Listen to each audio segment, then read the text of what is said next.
Alrighty. All right. Should we wear face masks?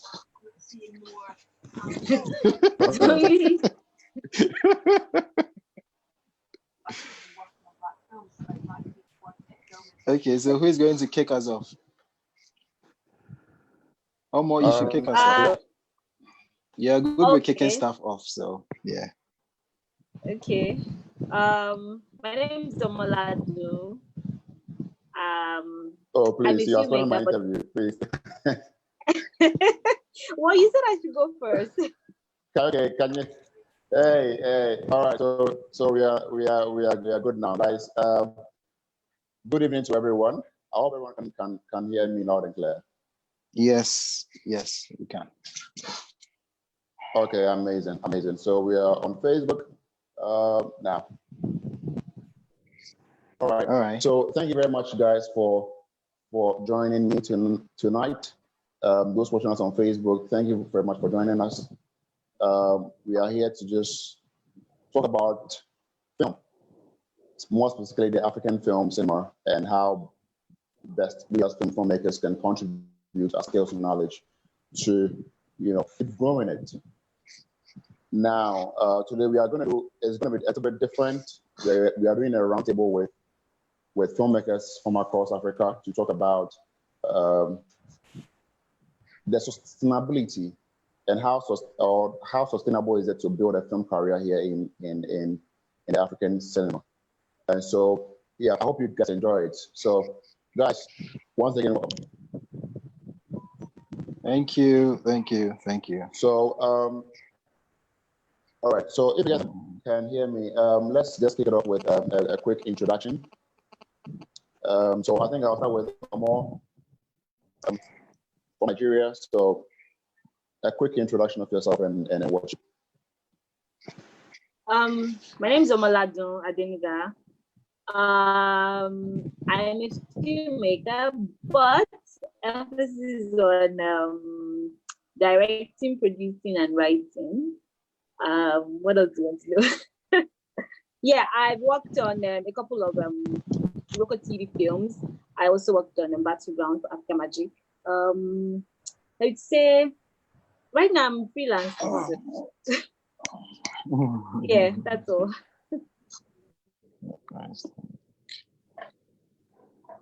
Amazing. Okay, great.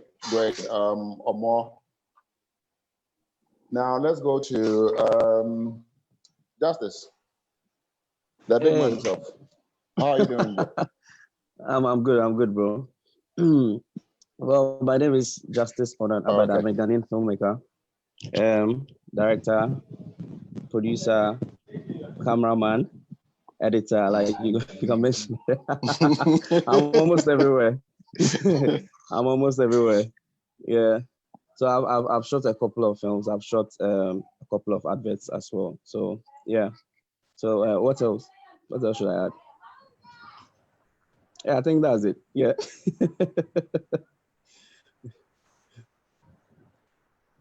All right.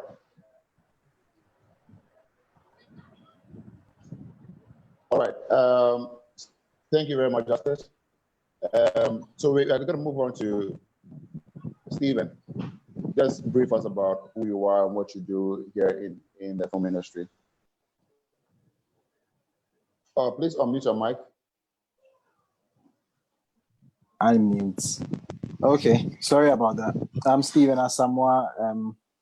I'm a filmmaker. I run an advertising agency in Ghana. So primarily, I direct TV commercials, and quite recently, I started directing music videos as well. And then, obviously, documentaries and such. I'm working on my very first short film, which is in post. So yeah, and yeah. So I mean, yeah. So I'm primarily in the advertising space, TV commercials and brand films. Yeah.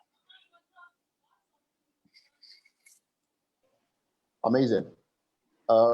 Let's go to Kafui.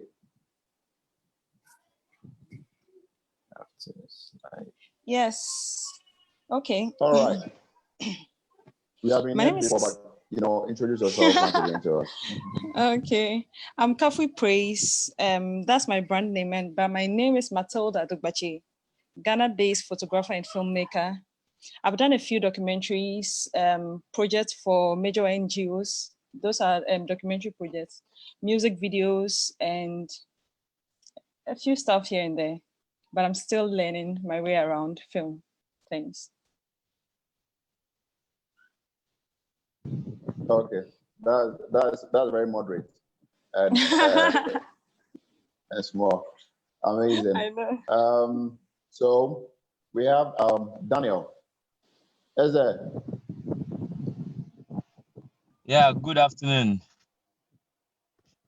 Hey, how are you doing? I'm fine. Stephen, Great. you So promised I was going to be in your. Wait, before I introduce myself, Stephen, you promised I was going to be in your short film, and you've gone ahead to shoot.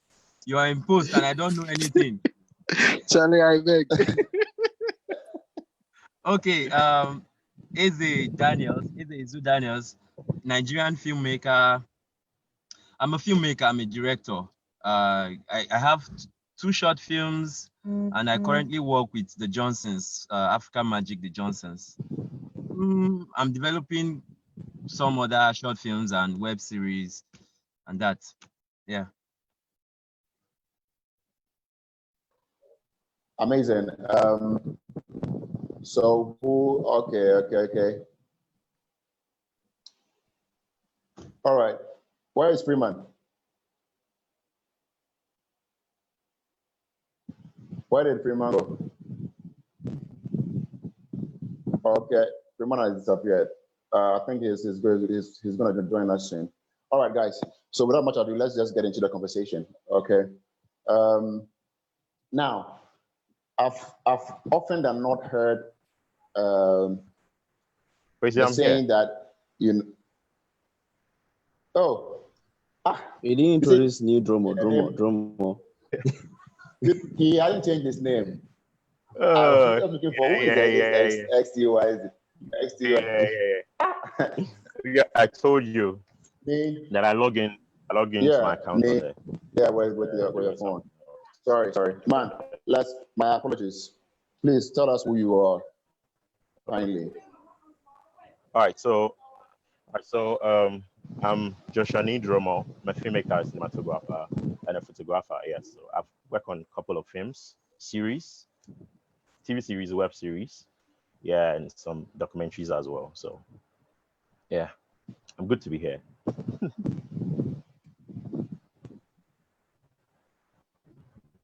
Amazing. Today you are all, it's like everybody's trying to just stay small. I see you guys are not big boys, but I know everyone here has directors, producers, content creators, documentary filmmakers, brand filmmakers in your own right, and you are doing amazing in your various countries. And I appreciate your time today. So let's just jump in straight into the conversation. Now, often than not, I've heard the fact that if you are a filmmaker in Ghana, or if you participate in any sector in Ghana, you have to have a second job. You have to have a second job some way, somehow. And this goes to say that maybe the career of being a filmmaker is not enough, and it's not sufficient enough to cater for the filmmaker, even though it's good to have different streams of income. But is filmmaking itself as a career sustainable enough for anybody who has the passion for it to venture into it? And so even before we go into the real meat, I want us to look at the whole term filmmaker. When we talk about who a filmmaker is, who are we referring to in this scope? Anyone who wants to kick off the conversation for us?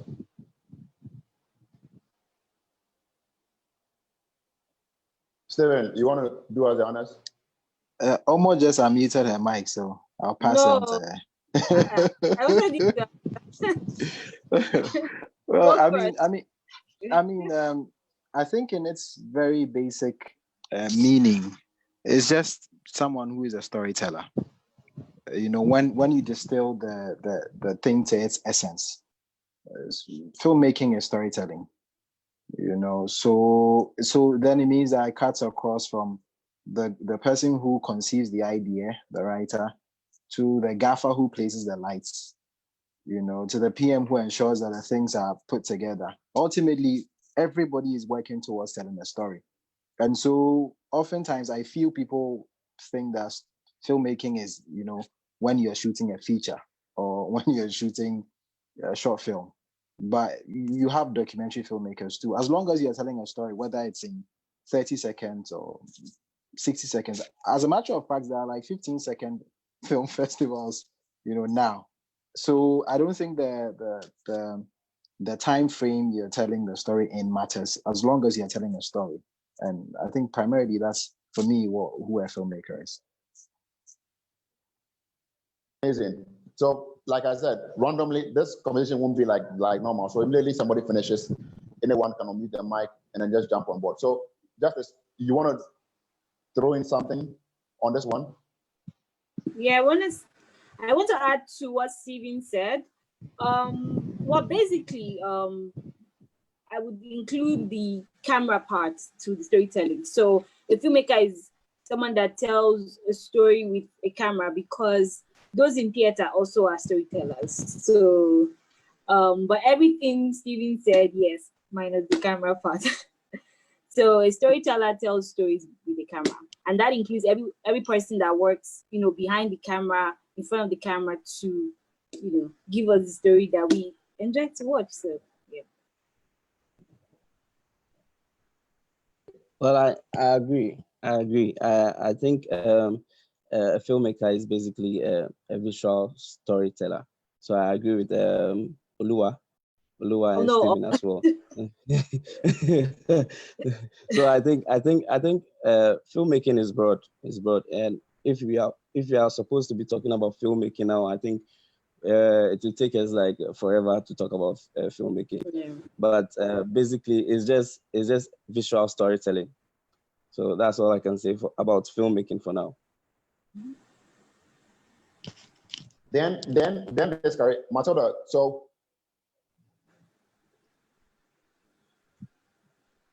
Matilda, she's Yeah. yeah, Okay. great. So then there's a comment to the fact that we have documentary, like Steve rightly said, there are documentary filmmakers, there are different genres of filmmakers, and you know, the list goes on. What is your point of view as a documentary filmmaker? Okay. Do you have that option when people say, you know, you are not a filmmaker, you know? I hear crazy stuff like that.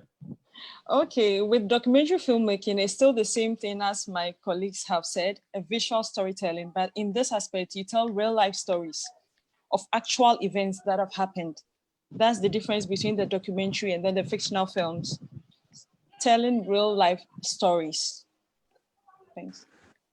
I think Amazing. that I think that both the documentary film story and the documentary filmmaker and the filmmaker, we all tell real life stories. Actually, it's just that in film we tend to fictionalize it. Like we tend to, you know, embellish it with, you know, maybe it didn't happen the way we decided to write it.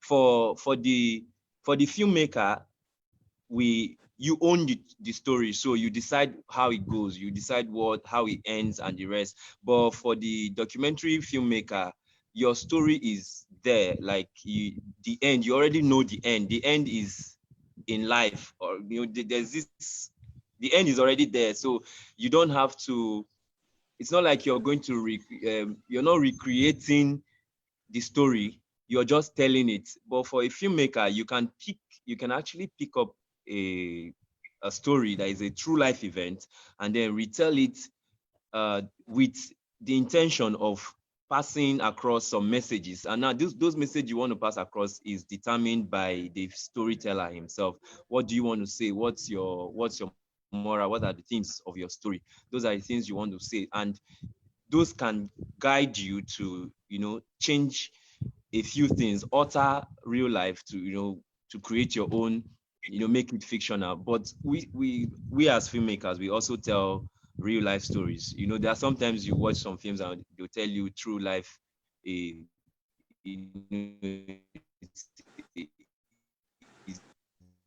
Yeah. You're breaking up.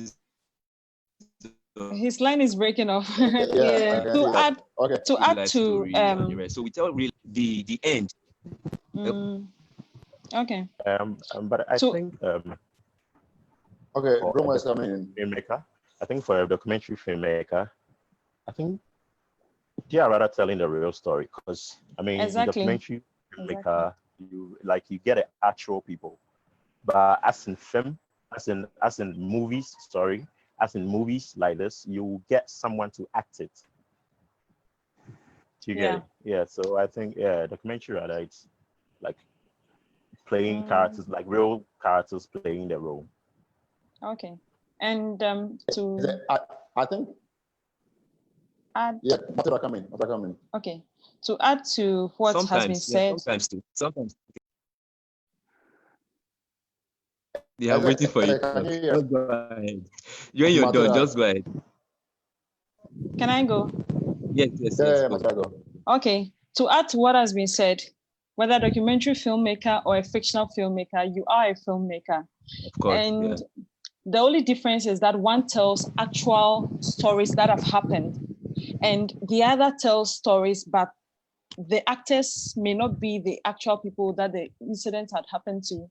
Even though in documentaries we have docudrama that you can get actors to reenact an actual event that has already happened, and with that you have a fusion of fiction and then documentary, because the actors are not really those who've been through the situation.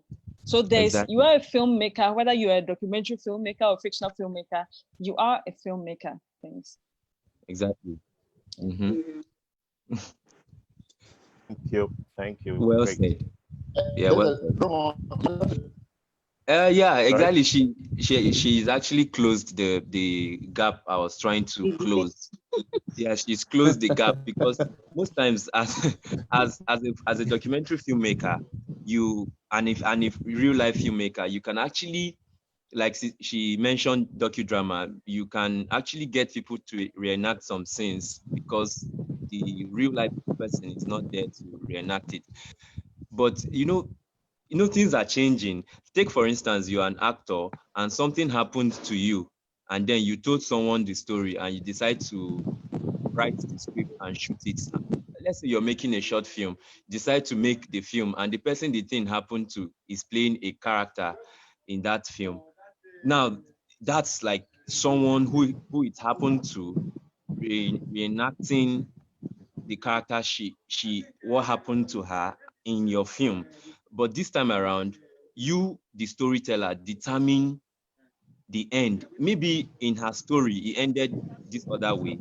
In your own story, as a filmmaker, fictional filmmaker, as a filmmaker, you probably want to twist the end for some aesthetic reasons, for some moral reasons, for just so many other reasons that you might want to, make the twist here and there. But for the documentary filmmaker, you are telling a story that is there. It's just like when you go to Bible school, when you go to Sunday school in the morning for Christians, they read you what has happened, and when they do the Bible story, it is what has happened in the Bible. So it is a story that is there, it's just real life, it's straight. You can't, I don't know, maybe I might not be right, but for a documentary, you're making documentary, you might not really change, you wouldn't change the facts. You understand? You wouldn't change the facts of reality. You might just, you just follow the line of the story. But for a filmmaker, you have the power, to twist, the power to twist. I like that one. All right, I think that's it. That's amazing. So I think that brings us to a close on who the filmmaker is. Now that we've established that filmmakers are storytellers and it could be in different mediums. It could be in the length, doesn't matter. Whether it's real, whether it's reenactment, you know, as far as they're telling that story, they are filmmakers. Now, with that saying, Freeman, Akwaba.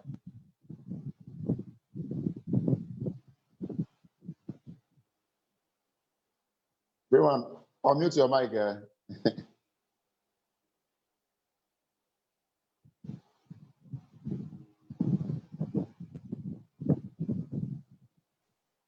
Freeman, unmute your mic. Yeah. Hello? Freeman, can you hear me?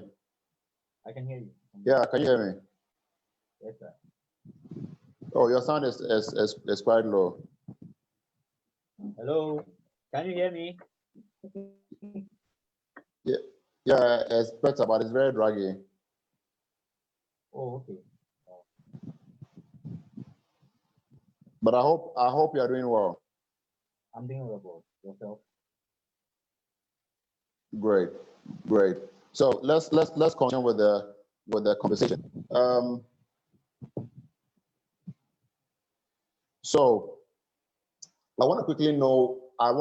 With this being said, I know a lot of found ourselves in this industry or in this career by mistake. Most people didn't know they were going to be land here. I've heard stories of, you know, this was not my passion, this was not my dream, and I'm yet blah blah blah blah blah. I want to know just quickly from you guys, 1 minute each, how you guys got into this space of filmmaking. Was it your dream? Was it something that you were, you know, like the singers will say, I was born with it from my mother's womb. Justice, were you born with it from your mother's womb? No, not at all. But growing up, I wanted to be a pilot, and I started writing. I had passion for writing. So when I went to senior high school, I was forced into the drama group. My first production, I think I performed a play, and I realized I was good. I was like, okay, let me do this. So from then, I was recruited by some people where I started my first production, film production, which was a TV series popular in Ghana. It was Omambapa. I don't know if you guys know about it. I was a little boy in it. So I started acting from then. But on set, I developed some love for the camera, like anything that happened behind the scenes. I loved everything. I just enjoyed everything they did behind the scenes. So I then started learning how to handle a camera. So I became like, you know, moving along, then I became an editor. Then later I became a director too. So that's how it started. But I really wanted to be a pilot. Yeah, I know, right? I know. Nobody planned for this. I tell you, 99% of filmmakers didn't plan for this kind of life. Omo, were you born and bred with filmmaking, or what happened to you? Well, I wanted to be a doctor and a writer. I always wanted to do that. But I think writing took me to theater, and then I thought I would be in theater. And randomly, one time in Legon, I got there's a pop-up on my browser, and it was advertising New York Film Academy. And I was like, well, there's something like film school. So that caught my interest. And I ended up going to film school. And that was when I actually liked filmmaking. I was like, okay, this is not bad. But then I totally went away from my theater dreams, but you never know. But yeah, that's how I came to. Was in film school, I developed the love for filmmaking actually. I'll be surprised if I hear anybody say they grew up like wanting to do film. I don't know. Steve, what was your story? Ask Eze. Eze was born to do this. Ask him. He's the one. Wait. Steve, why are you asking them to ask him? Oh man. most of us, if truth be told, I think we are more products of the system than anything else. You know, if the system was conducive, a lot of people would grow up, you know, because obviously you've seen that the industry is there, one, and it's lucrative too. And so it's easier when you're dreaming like Justice was dreaming of becoming a pilot. You know, you add it to it. Okay, I want to be a filmmaker, you know, but up until recently, a lot of the filmmaking profession was seen as, oh, cameraman.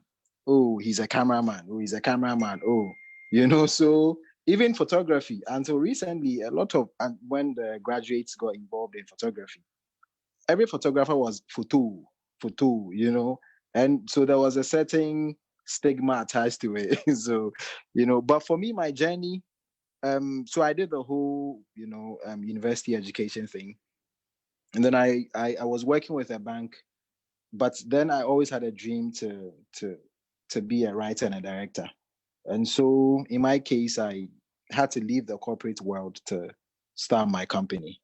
So my journey was quite abrupt from corporate to filmmaking. So yes, I chose this life. It didn't choose me, I chose it. All right. All right. Freeman. Freeman, Matilda, anyone? Yeah, as I say, okay, as I. They said you are the one who was born and bred with this thing. No. I wasn't, but I think I was in my secondary school. No, sorry, primary school. The first time I got in, I got to play a role in a stage drama, and after then, I felt like, okay, I decided I was going to pursue pursue acting as per drama, and I went through primary school acting in school clubs. Then I went to secondary school acting in churches, and went through art school. Decided I was going to study theater in school. Went through the process, and I had a lot of fights with my parents. I had a lot of fight with my parents. They wanted me to do something else. They wanted me to be a lawyer, but I didn't want to be a lawyer. I wanted to tell stories, and so I decided I was going to tell stories. So like Steven, my brother, I chose it. He did not choose me. I know, right? Okay. So, Matilda, Matilda has an interesting story. Yeah, Oh, share but with us. looking at how short our time is, I'm going to summarize it like cutting edits, sharp. So having spent 3 years in the corporate field working with PW Mining, PW Ghana Limited, their branch in Ghana, I resigned, started photography. So I did photography for about 5 years. And I came to a place where I had this creative block.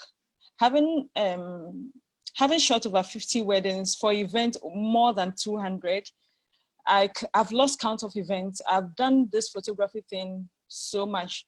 I felt I needed to do something more. There's this hunger for something more. So for like a year, I wasn't really feeling like lifting the camera anymore. I don't know, I was just in a place of standstill. So I wanted to learn something. I just needed something to bring me back. So there was this workshop, World Film Workshop that was going on. I joined to study filmmaking, the basics of filmmaking. And first, being someone who is so crazy about gears. Oh God, I'm so crazy about gears. I invest so much in gear than investing in any other thing else I can think of. So the technical aspect was my focus, as I wanted to be the best DOP, female DOP I can be in my field. So that's what I went there to do. But as I began to learn more and know more, I realized as a DOP, you don't own the film. You don't, as much as you are relevant, your place in the film is very, very important. You don't hold that much power as the director or the producer of the film. So I realized if I want more power, I need more knowledge, I need to grow. So the next year I applied to be a director, to study directing. And so through that directing, I grew up to learn more about that, how to be a director. So having the DOP background, technical, and then the directing aspect, in 2 years, I would confidently say that I have worked on a 7-month-long project for Oxfam UK, and that I had to direct and be DOP in the Upper East region, travel every 6 weeks, fly there every 6 weeks for almost 7 months to a year, working on a long-term project for them. And that experience has strengthened my core in filmmaking in every area. But I came to a point that I realized that to go far in this, you need a team. You need people to handle things. You can't be directing, you can't be the same person directing, shooting, and then act. Oh, how can you do everything? You can't. So at this point, I'm at a point that I'm relaxing, getting more people on board to help me do what I have to do. So that's this phase I am in now with my filmmaking and photography journey. Thanks. Please, who is writing the script from that one? Please, I am one of those persons who come and hire. Thank you. Okay. All right. Yeah. Okay, guys, are you I'll be there? back shortly. Give me 1 minute, please. All right. Okay. Freeman. Sure. Freeman.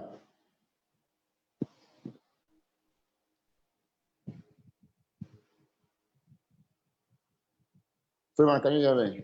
Freeman's line is not. I don't know.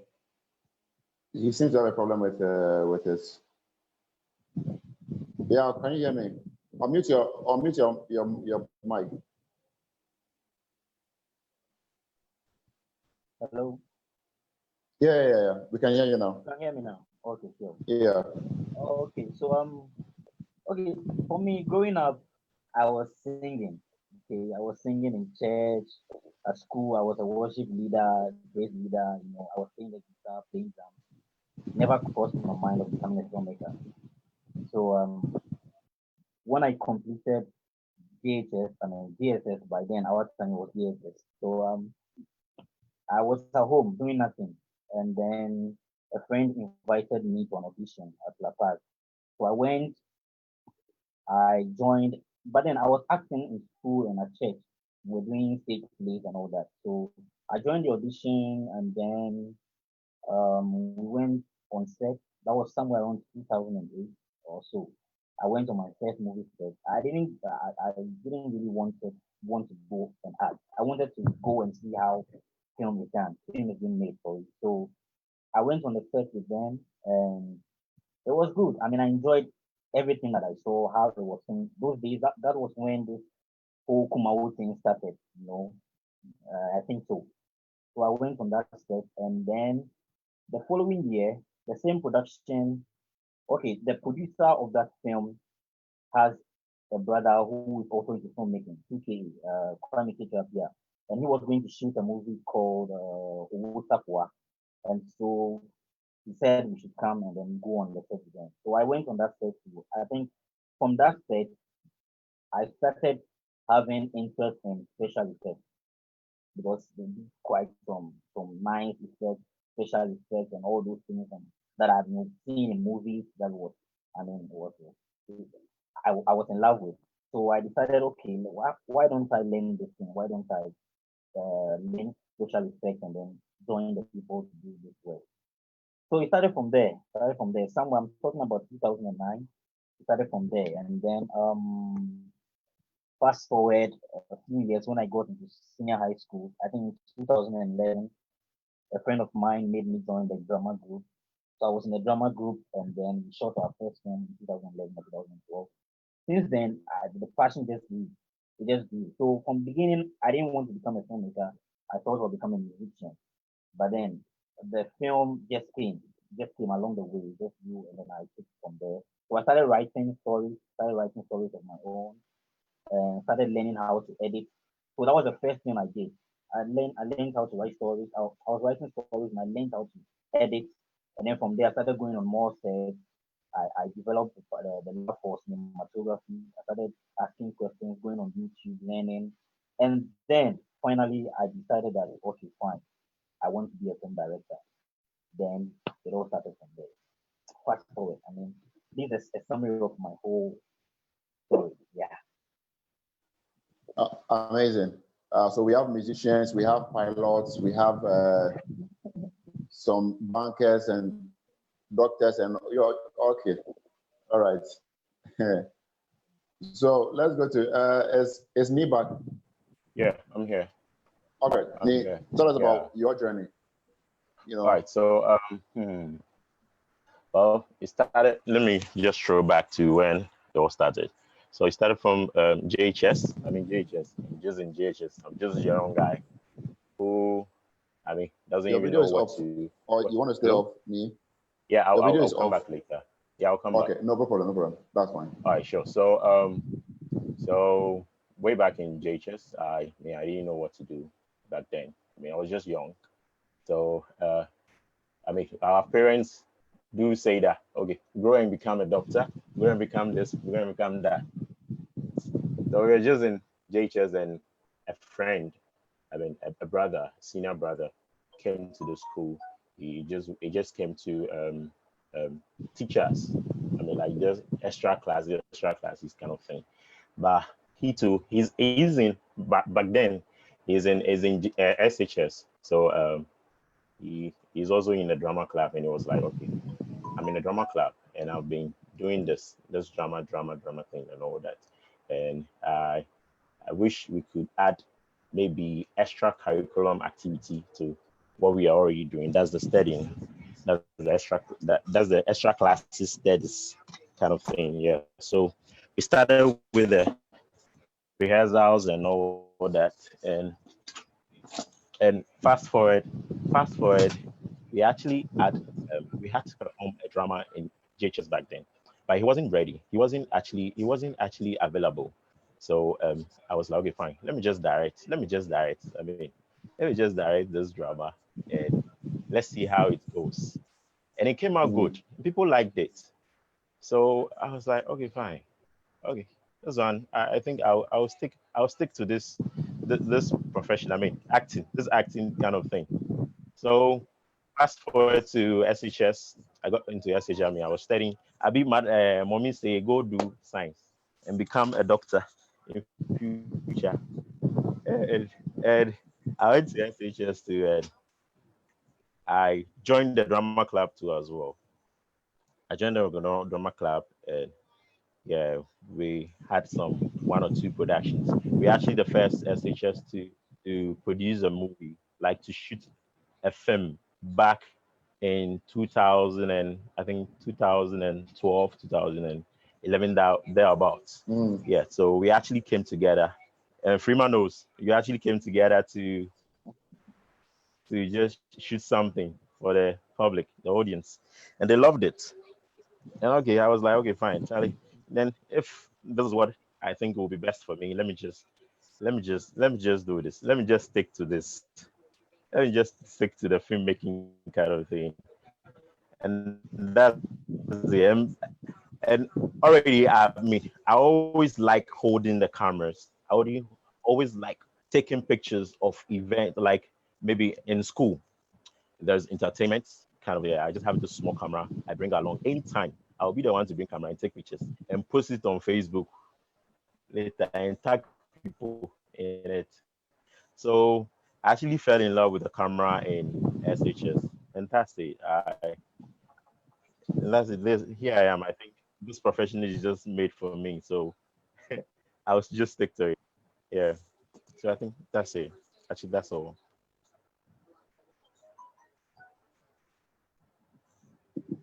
Okay, see you there? You're mute. You're mute. I am. So I'm talking, I can hear myself. Okay, so great, Okay. amazing. We all one way found ourselves in this profession. Myself, myself, I found myself in this industry just by accident. You know, I remember pounding fufu with my mom, and I had seen an audition flyer. Some way, somehow, I don't know how I got a flyer, but you know, so I got a flyer, and somewhere I thought I could act, and I don't know. I spent the whole night reminiscing, like learning how to kiss. Yeah, I don't know, but stupidly, I was learning how to kiss. And funny enough, when I got to the audition room, that was what the director wanted me to do. He actually wanted me to kiss one of the judges, just to prove I'm confident. Wow. Crazy, but and funny enough, I had trained the whole night doing that, and so it was. Right then I knew it was destiny, and and then I rose throughout. I rose, you know, became the PM, became the director, assistant director, editor, and stuff. So, you know, funny enough, we all found ourselves into this industry some way, somehow. Not so well planned, but we all figured out that we you know, had passion for this industry. But the question, this brings us to our main question. For all of these years that all of us have been doing this, okay,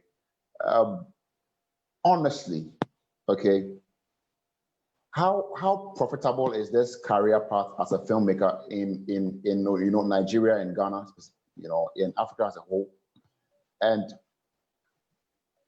whatever it is, whether no or yes, why do you think it's so?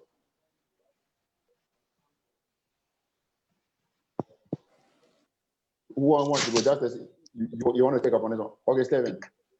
Yeah. I think the question is not as simple as you've asked it. If we are looking at a typical filmmaker and we say someone who makes feature-length movies, then the conversation is going to be different, you know, because in Ghana, I can only speak for Ghana. I know Nigeria has more of an industry. I know Omo and Eze will say that is not true, but they have more of an industry than we do here.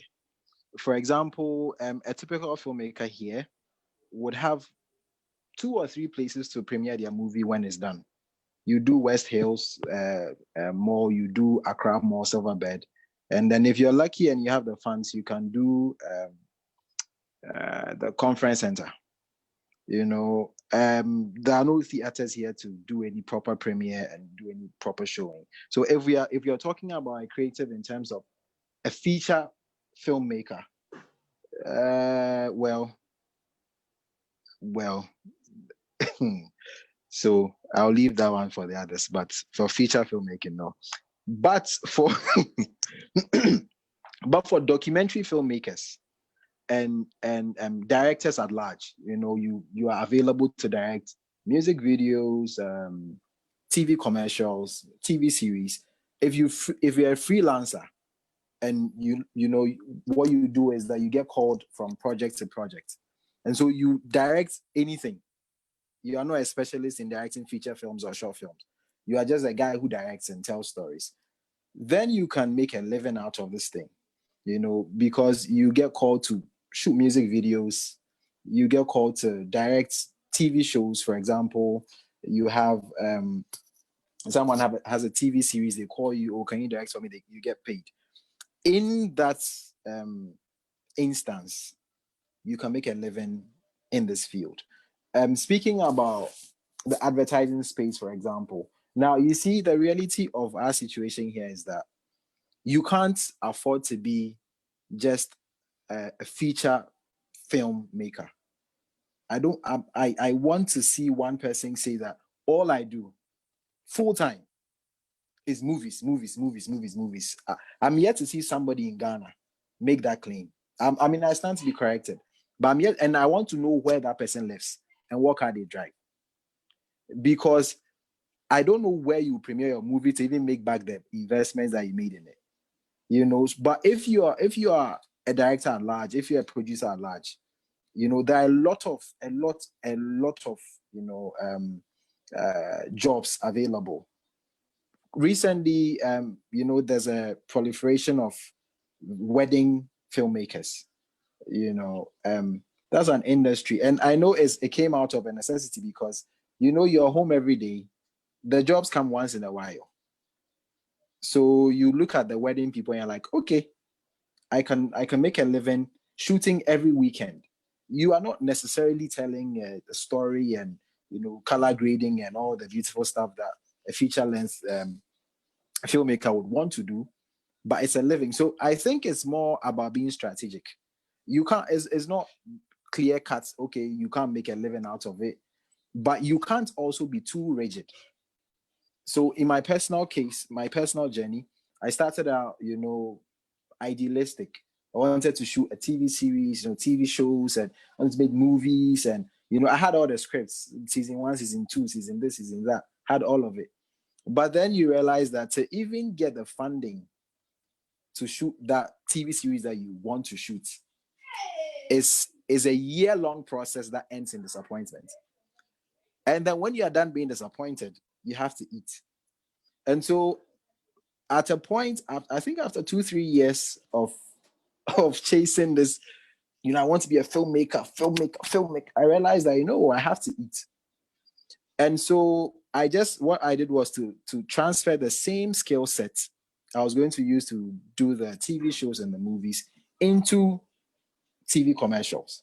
It's the same thing. That's why I started by saying that regardless of the time that you have to tell your story, you are still a filmmaker. So it's about being smart. You can't stick to the same thing and say, oh, I was born to be a filmmaker. I'm the next Christopher Nolan. I'm the next Spielberg.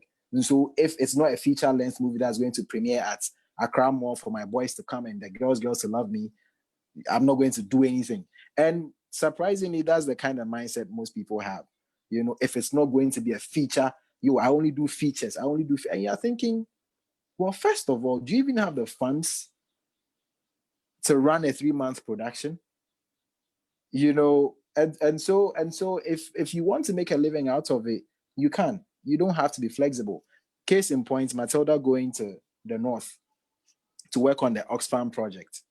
You get it. That's money. That's a project. But you have another person who has sat on a particular script for 2 years, and because, you know, Netflix has come, so for 2 years they are not doing anything. And for that person, the industry is not lucrative. Like, oh, we are broke, it's not good. But there are jobs that you can do. So just parlay the same skill set into something else, and you can make a living. I mean, I'm making a living as an advertiser. I have producers I work with. I have other people I work with, and it's been, by God's grace, it's been good so far. So, yeah, amazing. That was quite insightful. Who want to throw in something? Want to throw something in there? Just unmute your mic. To add to Matilda. what Great.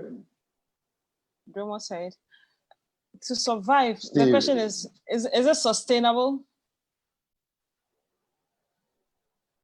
The question is the creative industry sustainable, the filmmaking business sustainable in Ghana? Is the career sustainable? To survive in this industry, even as a photographer, if you don't have the videography background, in order to survive, you have to do many things. You can't put all your eggs in one basket and expect all of them to hatch.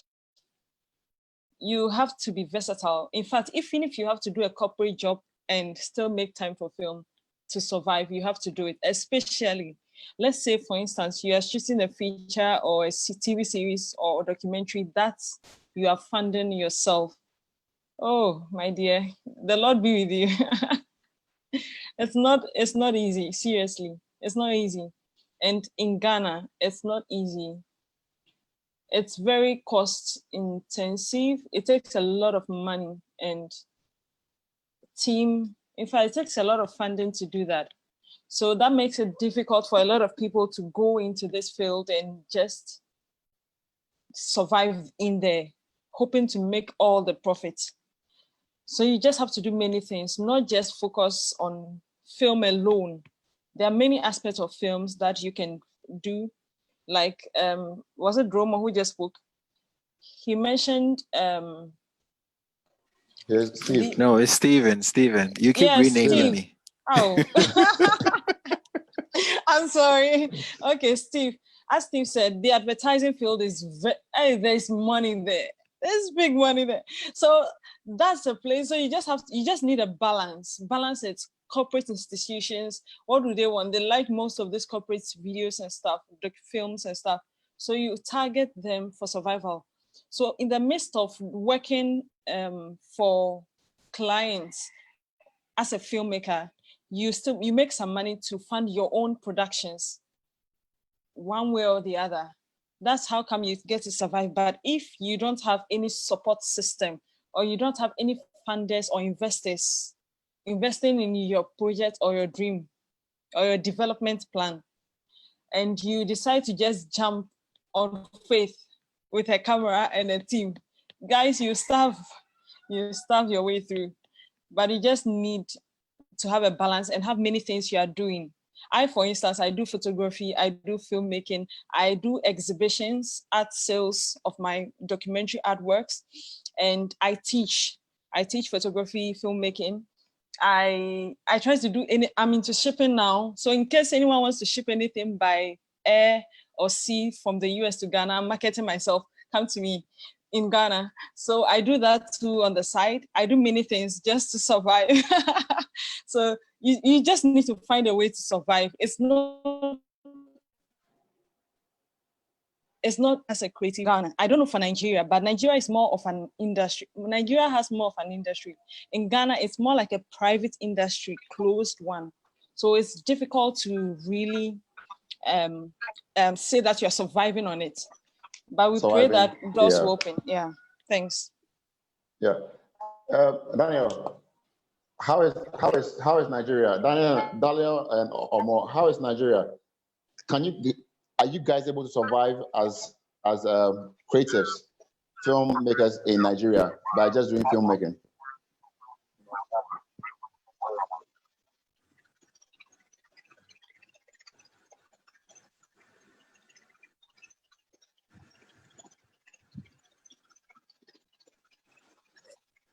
Unmute your mic.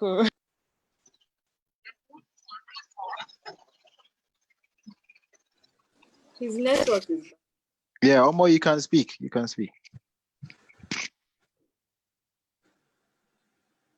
I think he's saying something, but. Okay.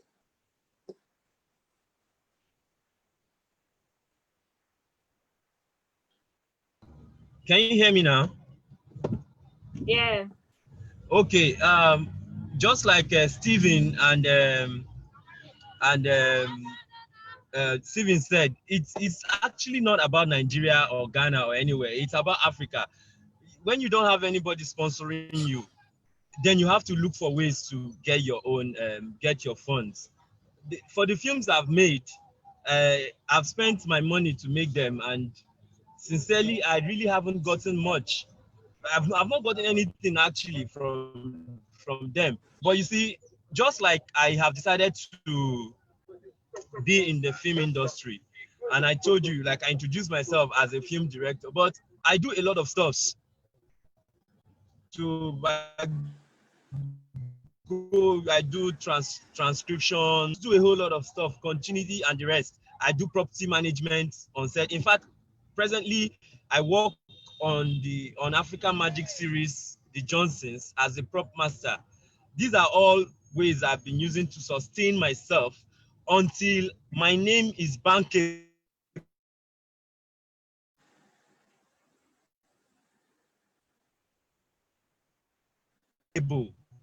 Until my name is bankable, because you get to a point as a filmmaker, and this guy can direct this film for me, this guy can do this for me. Now at that time you can say, okay, you job after directing a particular job for a producer, you can start preparing for another job, and by the time you do 2 or 3, you can gather funds and do your own, and so money is coming in from here or there. You understand? But while you wait for that,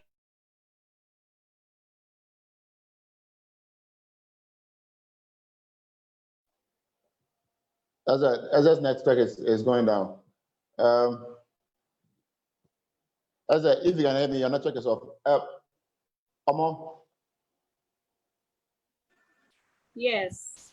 Yes. So just finish up what Eze was trying to say. Is it profitable in Nigeria as a filmmaker, as a creative? First of all, I think that we are focusing on being a director or being a producer. I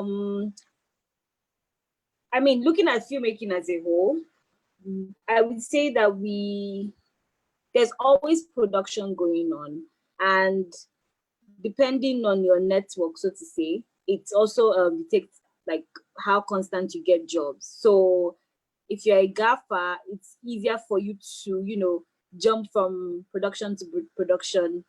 You could do at least you could do up to 10 projects in a month, and have something tangible to live your life basically. But in terms of sustainability, it's like you have to keep working. You don't have that luxury to just rest a bit, and I think that's what makes it difficult in a way. But the good thing is that we have productions like Africa Magic series that go on for a year, so they give you that security for a year, and you know that you're earning like a monthly income. I think those lead to we have the Ebony Life. Those guys kind of give you a bit of security basically, but it's a very tricky situation if you now want to go into being like a producer or a director. I think that's when it's a lot more tough, I would say. But guys, so we are also on Facebook. Thank you guys for joining us on Facebook.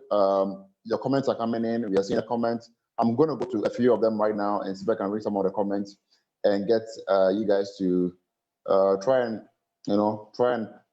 answer those questions if there be. So, Omo, I think Nathaniel is a special makeup artist, special effects. I think he's saying that he doesn't agree with you because film is a full-time job and one should make up his mind. He said, the lady in the glasses, please don't. I don't agree with you. We need is put things in order to make it a full-time job, because it is.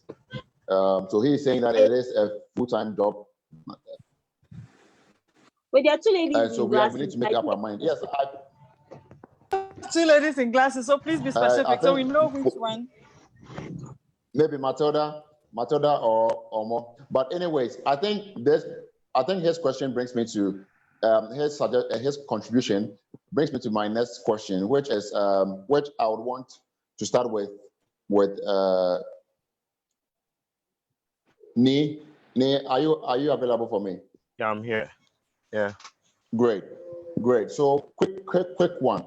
With all of these things we've said now, if anyone wants to choose filmmaking, whether it be documentary, be it feature, be it whatever, when anybody wants to choose this career path, what are some of the key things that they need to consider before they just go all in, just as Matilda said? Okay, so before I start, like the previous question, filmmaking is a full-time job. To me, filmmaking is a full-time job. It's just like any other job. Do you understand? Any other job, it needs dedication, it needs time, it needs commitment, all those things. You understand? So it's a full-time job. It's a career. It's someone's profession. filmmaking is not a hobby. It's not a hobby. Ask yourself, um, why do you want to do this? Why do you want to do filmmaking? Is it that you love filmmaking? Is it that you've watched a film that moved you? Why do you I mean, do you have the passion for it? All those things needs to be considered before you even move to filmmaking. So you can't come to this field and be like, okay, fine, I just want to try. I want to try and act. I want to try and act. We are not joking here. I mean, this is someone's profession. This is someone's career. This is someone's full-time job. I do nothing else than to make films and a photographer as well. So, I mean, it's actually the same field. I'm used is a camera. It's actually the same film. Yeah, it's the same field actually. Sorry. So before you come to this career, I mean, you need to bear in mind that are you ready for this? Do you understand? Are you ready for it? What do you want to take? What do you want to take this career to or this profession to? Just like being a doctor, just like being a lawyer, a pilot, anything else. Filmmaking is a job, like it's someone's job, it's someone's daily bread. You understand? Even though we don't actually it's like it's on a low budget though. It's on a low budget though, but at least we are all trying to push the we are all trying to push this field or our industry to somewhere that some people will come on board and actually sponsor us and also invest in the filmmaking as well. Ghana here, I don't even know any distributor here. I don't know even know a distributor here that can actually push your content across the world. Aside being on Netflix, I don't know where else.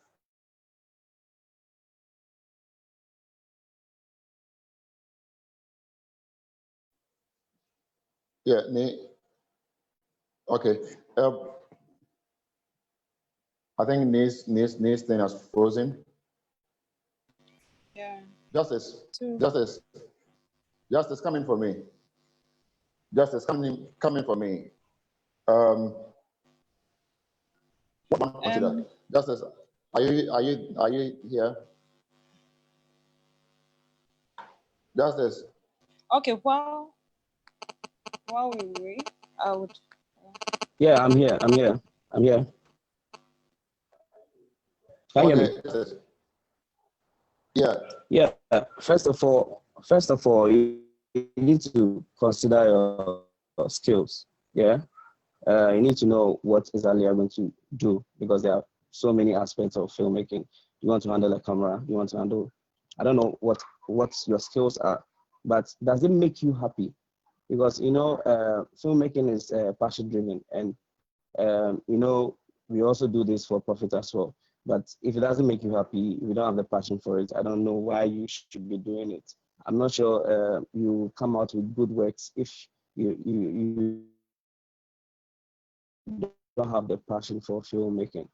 And in Ghana, we need to consider our environment as well. In filmmaking, are you going to be a feature-length filmmaker or something?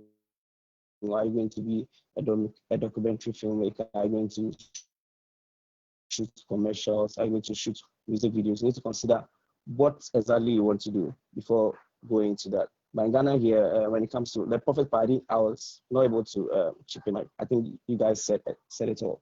But considering the feature length film side, we have problems. We have distribution problems. We have marketing problems. We have how do you call it?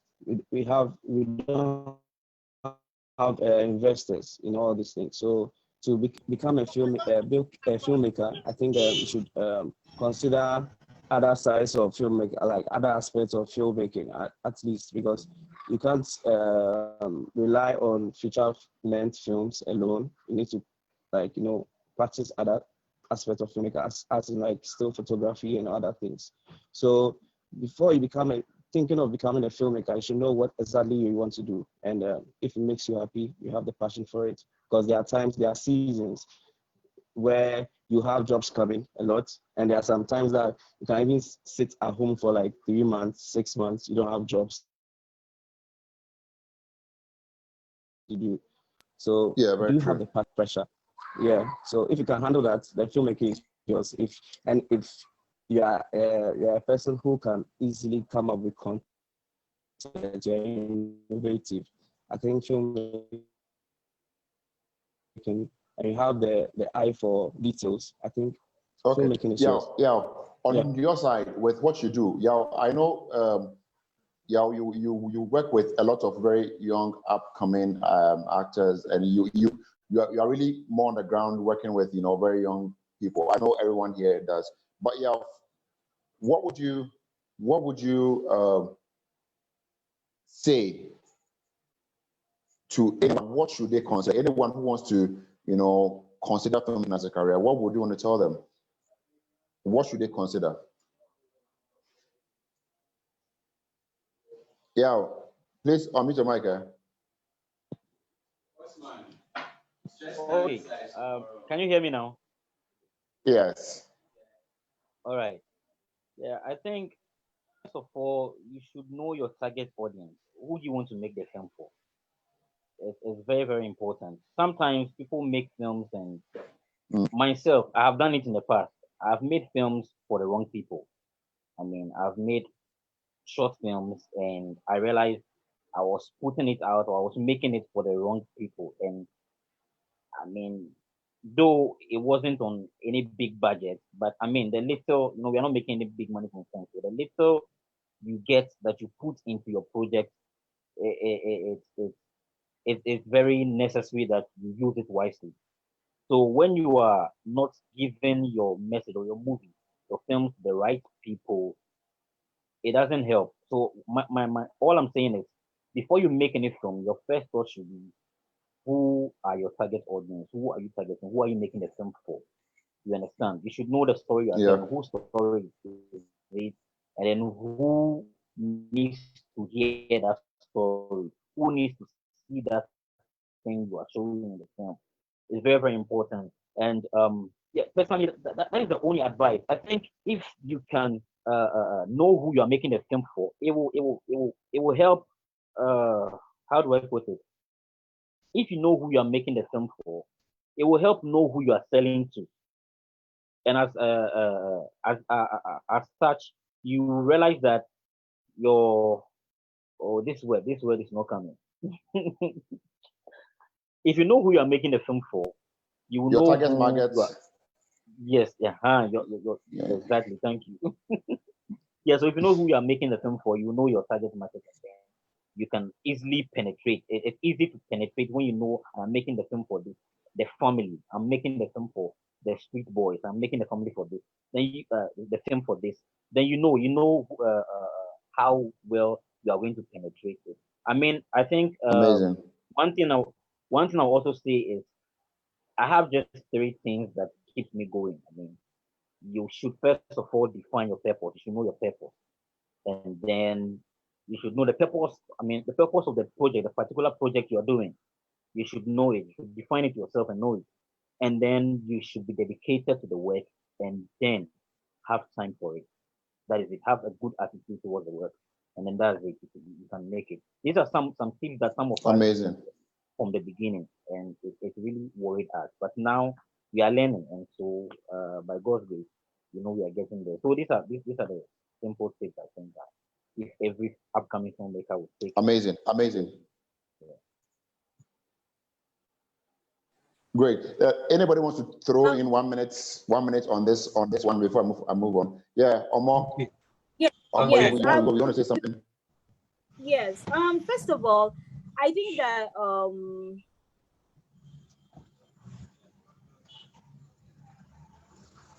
Hey, Omo, yeah, please, yeah, sorry. mute. Okay.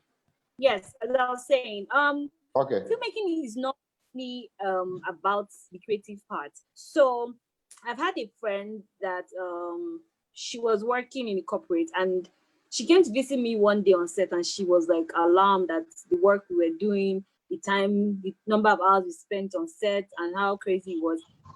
And she was like,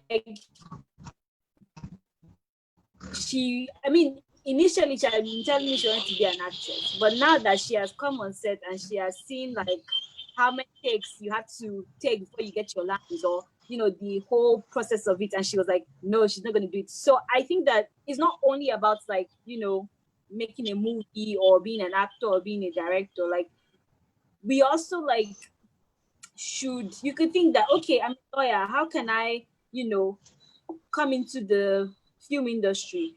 Oh, I'm a doctor, how can I also be a part of the film industry? So I don't think it's only about you being a creative, being a writer, being a director, being an actor. I think that you can even be where you are and still be a filmmaker.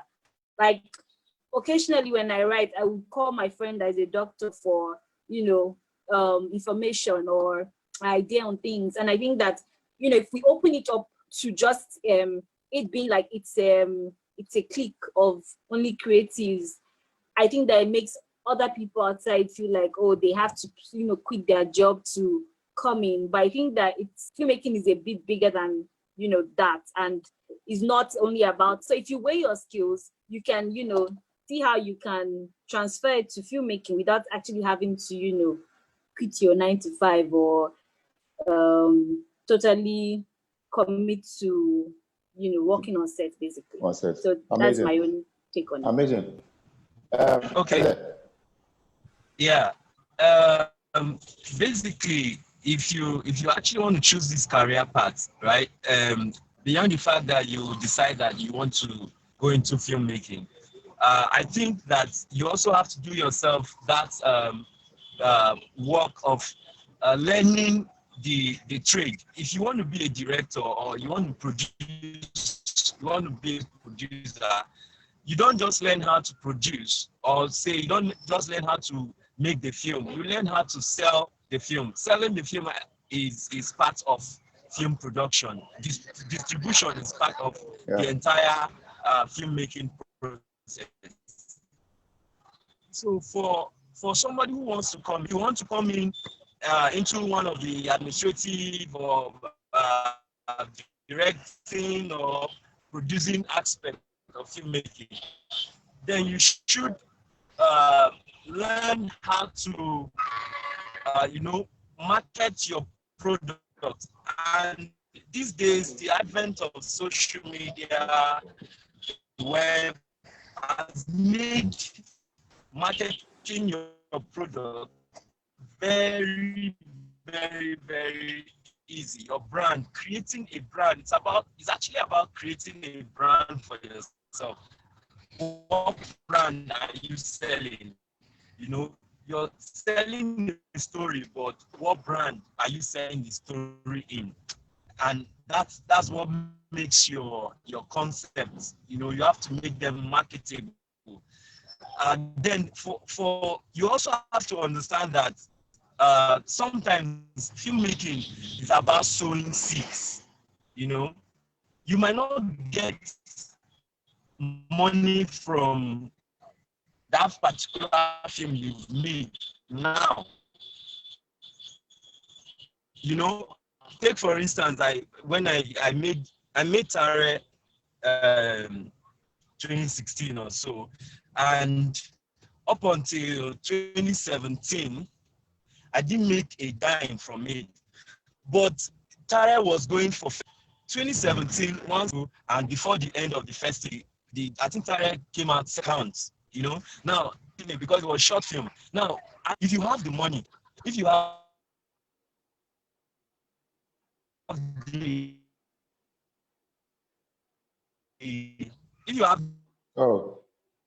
money, like say you're from a and you choose a sponsor yourself, then you also have to think about marketing the concepts before helping with those.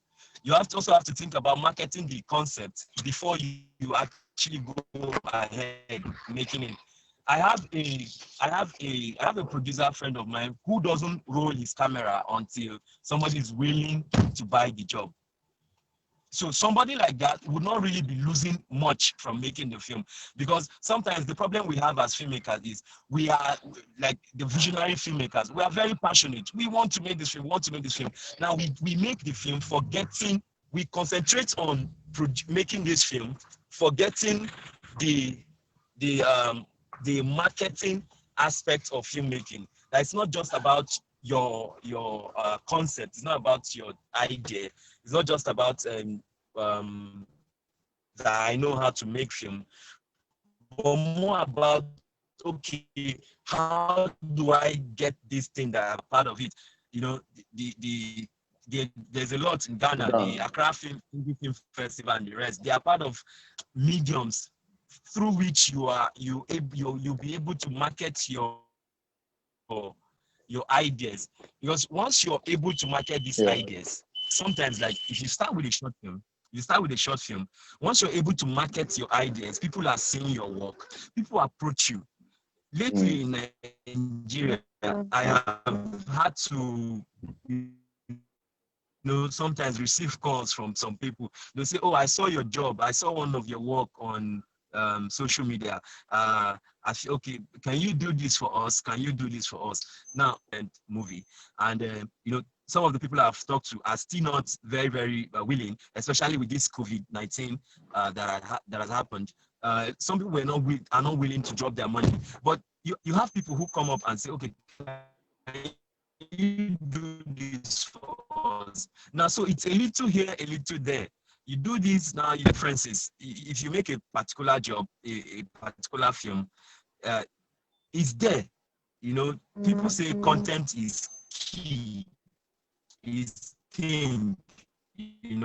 That content you have in 10, 50, 20 years, it'll speak for you. But you just have to keep making it. You just have to keep making that effort, waking up daily and showing up, to be a filmmaker, doing those things bit by bit. And one day, you're going to make it. So if you're planning a career in filmmaking, then you have to tell yourself that, okay, if your father or mother or uncle or brother or whoever doesn't have money to sponsor you, then you have to grow. You have to grow in it. And growing in it means you have to look for something to start. Nobody is going to say, oh, I like your hair. I like the way you put your hair. Come and direct my job for me. You have to prove to them that you can direct it. And sometimes there's no way, you probably might not have a way to prove to them, except to do these small, maybe short films or small clips here and there. That's the way to prove your credibility. Yeah. You said something quite interesting, and I want Stephen to come on this, because he is a sort of a brand filmmaker, corporate filmmaker, and do all of this stuff. You said something very key about branding, and so I want to ask this question: when it comes to filmmakers, because we see a lot of filmmakers, just working about, just going about their duties, just about doing just anything. Does personal branding really matter when it comes to, building yourself up as a filmmaker? And how does one build a brand and maintain, and not just build, but sustain a brand? How would somebody who wants to enter into filmmaking do it? Steve? Yeah, thank you.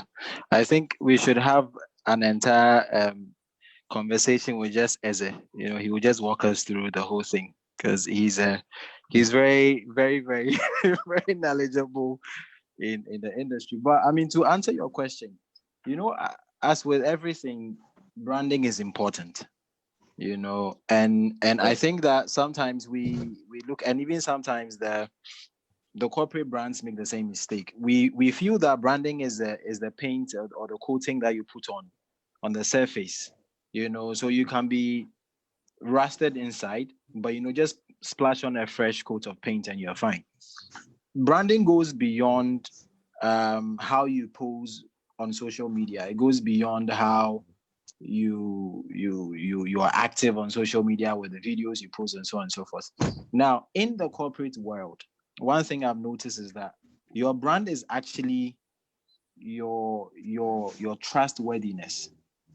A brand needs to believe that if they should trust you with their product, you will be able to do your maximum to ensure that the return on investment they get is worth engaging you. And so you have a situation where, and I have had conversations with people where they say, oh, so-and-so brand wants me to work on this project for them. But, for me, it's all about the money. Like, I don't really care how it comes out, And sure, the company, more often than not, they know no better. You are this fancy director guy, you show up, and they believe that you will do what you promise to do for them. But in your heart that what you're doing for them is rubbish, for lack of a better word, but you, because you came with a name, you came with this brand, you are this guy, they give you the money and you buy your next car. And so you then have a situation where some people think that they can do anything because, I remember the personal story. I remember we were working on a project and I engaged an outsider to work with me, with my team. And then the person came and, we've done this for long. And so we have a process. And the person was like, oh, for post, just we tweak here, we are. And I'm like, but is that how you work? So, but I mean, this one, it doesn't really need much. Oh, okay. So the branding is holistic. And I know a lot of, we are on Facebook Live, so we have a lot of aspiring filmmakers in whatever form, whether you're an editor, you're a colorist, you're, a writer or whatever. Your brand is the kind of stories you tell. Yeah. How you tell the stories. So when we were working on the Accra Indie Film Fest, I was privileged along with Kwesi and Evan, the director, to work on that project. And one thing I noticed was that you had some films that didn't have an identity. You couldn't tell the style of the director from the film, and it speaks to the brand as well. So I remember when we watched, and this is shameless promotion for my brother Eze. When we watched his short film Wasted, I remember telling Evan that, yo, this is good. This is good. This is good. And ultimately ended up winning the grand prize. The kind of story he was telling, the kind of style he was using, you could clearly see who he was in the film. You get it? So if you want to be a filmmaker, the brand is very, very important. But I don't want people who are listening to us today, watching us today, to think that branding is just followers on Instagram or followers on Facebook. No. That's not the brand. Unless you want to be a slave queen or some other thing, that doesn't count as a filmmaker. Your brand is who. For example, if we talk about Steven Spielberg, you immediately know who he is, the kind of blockbuster movies he does. If we talk about Nolan, you know what he does, and we can go on and on and on and on. So your brand is the kind of stories you want to tell, visually the way you want to tell the stories, which is very, very, very key. And so I would beg.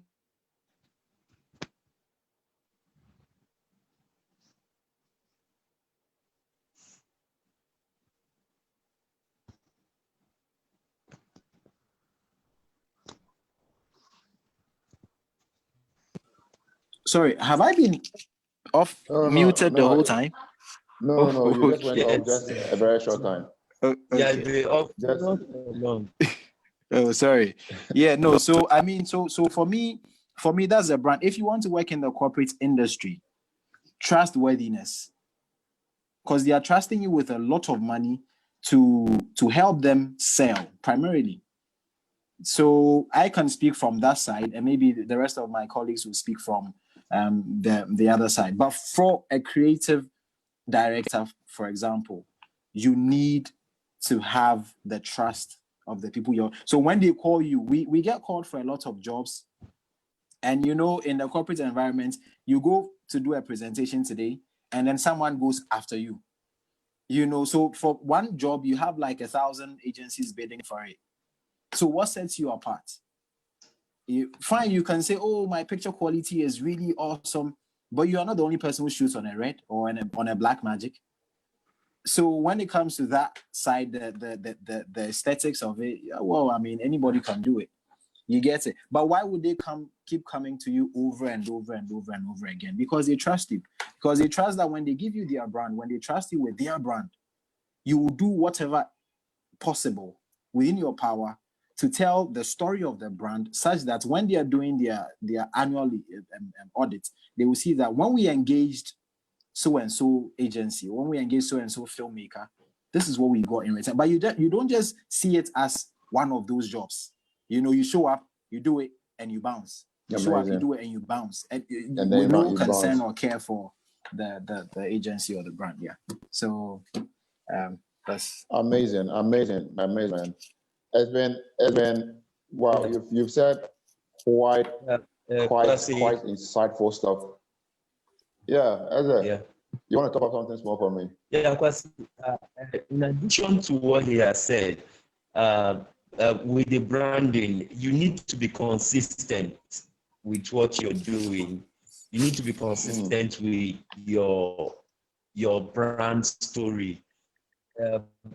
Like he said, it's not just about posting on Facebook or Twitter or Instagram, or jumping on any video that is trending. It's not just about that. It's not about having 10,000 followers. It's about the consistency of your story. Sometimes if you Facebook does these things, sometimes they will give you flashback of a picture you post 1 year ago, and then so if you compare it with what you're posting now, you should probably look at the consistency of your thoughts. Oh, Your ideas. What are you putting there? What kind of your line is bad. Your line is bad. Your line is bad. Comes to your social media page. Who are they? What's the impression they are getting from you as a person? What's the impression you're giving them over time? So take for instance, you see somebody who is creating a brand, a filmmaker who is creating a brand. You see that person today, he or she is posting something about let's take for instance social issues. Oh, hello. Okay, can you? Yeah, can you hear me now? Is it good now? You, but it's very draggy. Hello? Yeah, it's good. It's okay. Hello, is the line good now? Yeah, it's good. It's good. Hello? Is it up? Hello? Yeah. Who wants to? Can you hear me now? Okay, this? Fred. Okay, so like I was saying, so it's about consistency.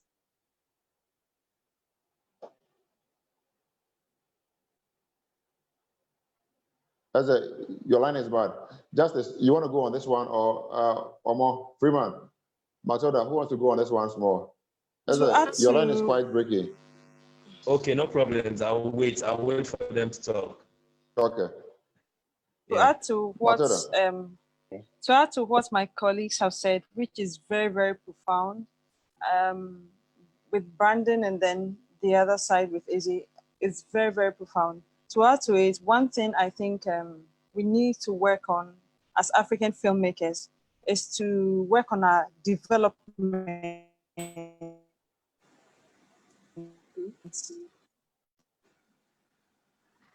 way to a standard. Your deck, you can present your deck to major networks or major people who can invest in your film. Your deck, developing your deck to be present to them can enable you to sell that film even before you make it. You can work with Netflix on that level. Being able to develop your film before making it and selling that development can really, really help your film with the funding aspect. And one thing we Aspect, also yeah. lack here is the distribution. Distribution is a whole field on its own, as one of my colleagues said. And you as the filmmaker, you want to focus on making the film. See all the work with the filmmaking and with the development. You want to carry the distribution too on your head. Wow, how would you do that? So there are people who do the distribution, but we lack, there are very, very few. There are very, very few distribution houses here in Africa. So it makes it very difficult as a filmmaker to see your work being or to sell your work even before you produce it. But we are growing to that place, and we pray that it will grow faster so that all can come on board and all can have that standard, international standard of developing their films to make it appealing. Assuming you are targeting Netflix as where you want your target audience to meet you or where you want your work to get to, they have a standard, they have a process with which they allow or a standard with which they accept developments, let's say decks or films. Study their system. Okay, what is it? What kind of cameras are you going to use for that production for Netflix? Because they have a list of cameras that you use. If you use, they would get your film. The list, the story, everything about their process in getting things done. If you're able to study all these, you as a film, then you know the creating your check, you know the budgeting to make for your film. So should an investor decide to invest in your film, how much would it take to make this film? All these things you need to put in place as a structure.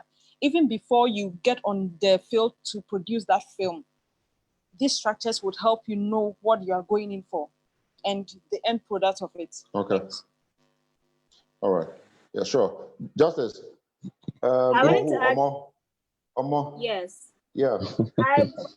I wanted to add to what my colleagues have said. Branding is very important because, first of all, it makes people keep coming back to you. Like, if I've worked with you once and you know your stuff, you you're honest about your delivery of work and all that, it makes me want to keep working with you. I've observed that filmmakers have trust issues. They find it hard to just work with someone new. And I think it's the same with like investors as well. Like they want to work with people that have a reputation, have that pedigree, whether it's their work ethics or the ability to make money. They have to also let your brand make money for you. But basically, I think that it's very important to build a brand that also has content in it, so that it's not like, oh, you just name Jigga, like, oh, they just call you and you're like, oh, that one doesn't know anything. Like, you don't want that. Like, you should know your stuff and you should have integrity, you should be consistent, you should come through when it's necessary, and be able to make money for whoever when the time comes. So that's just my vision. Great. Yeah. Amazing. Justice, throw something on it, and then let's. I will take Nee and the other guys on the next question. Okay, sure. So I think my colleagues have said a lot, and I think branding is part of your marketing. So to brand yourself properly as a filmmaker, I think you should have a show reel, a very good show reel, something to show to your clients, something that will keep you going there. Like a client needs to see something, like the way Steven said, you need to be trusted. So to be trusted, they need to see what you have done before. You need to see your show reel, like a production reel. So I think it's very important to have a production reel, and also your presence on your social media. Like, it's not always about posting how good you look and all that. You can post your works as well and all that to make people know who you really are. If your bio says you're a filmmaker, like they don't see anything on Facebook or Instagram as you being a filmmaker. Like, I don't think it's a good brand for you. I think to brand yourself properly, you have presence on social media. You need to show your works on social media as well and have a very good production reel. So I think that's the only thing I can add to the conversation. Thanks.